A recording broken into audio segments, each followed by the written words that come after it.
নমস্কার সবাইকে কবিতার রান্নাঘরে। আজকে আমি আপনাদের করে দেখাবো ইলিশ মাছের মাথা দিয়ে পুঁই শাকের চচ্চড়ি। আপনারা এইভাবে ইলিশ মাছের মাথা দিয়ে রেসিপিটি করে খেয়ে দেখবেন, খুবই ভালো লাগবে। চলুন তাহলে দেখে নিন রেসিপিটি। প্রথমে আমি এখানে 3টে ইলিশ মাছের মাথা ভেজে নেব। মাথাগুলোতে নুন হলুদ আগের থেকেই মাখিয়ে নিয়েছিলাম। মাথাগুলো ভাজা হয়ে গেছে, এরপর আমি নামিয়ে নিচ্ছি। আপনারা ঠিক এরকম ভাবেই ভাজবেন। এরপর তেলের ভেতরে আমি আলু কুমড়ো কেটে রেখেছিলাম, সেটাও দিয়ে দিচ্ছি। সাথে কয়েকটা কাঁচা লঙ্কা দিয়ে দিচ্ছি। এরপর এর মধ্যে আমি সামান্য লবণ দিচ্ছি। আর পুঁই শাকের ডাঁটাটা আমি আগের থেকেই সেদ্ধ করে রেখেছিলাম, সেটা দিয়ে দিচ্ছি। ডাঁটাগুলো আমি প্রেসার কুকারে একটা সিটি মেরে সেদ্ধ করে নিয়েছিলাম। এটা আমি 2 মিনিটের মতন হাই ফ্লেমে ভেজে নেব। ডাঁটাগুলো ভাজা হয়ে গেছে, এরপর আমি পুঁই শাকের পাতাগুলো সব দিয়ে দেবো। পাতাটা দিয়ে একটু নাড়াচাড়া করে দেবো।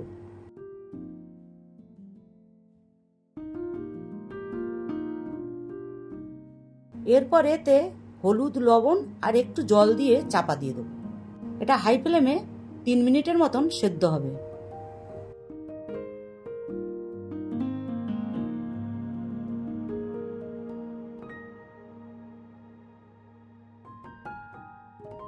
তিন মিনিট হয়ে গেছে, এটা সেদ্ধ হয়ে গেছে। এরপর আমি নামিয়ে নেব।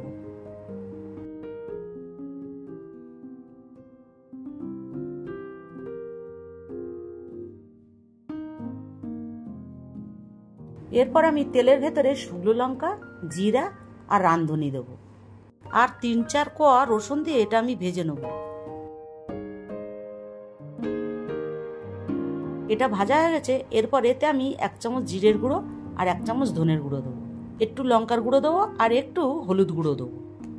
আমি এখানে চিনির ব্যবহার করিনি, আপনারা চাইলে চিনি দিতে পারেন। এরপর আমি ভেজে রাখা মাছের মাথাগুলো সব দিয়ে দিচ্ছি। আর সেদ্ধ করে রাখা পুঁই শাক কুমড়োটাও দিয়ে দিচ্ছি। এরপর এটা আমি একটু নাড়াচাড়া করে চাপা দিয়ে দেবো। এটা 2 মিনিটের মতন হাই ফ্লেমে হবে।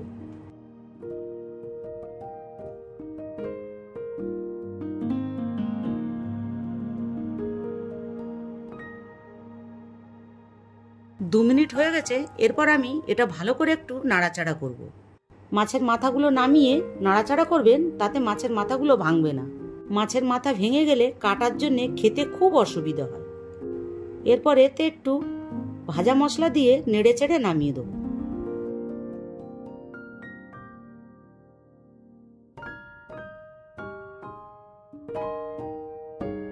আপনারা এরকম ভাবে ইলিশ মাছের মাথা দিয়ে পুঁই শাক করে অবশ্যই করে খেয়ে দেখবেন।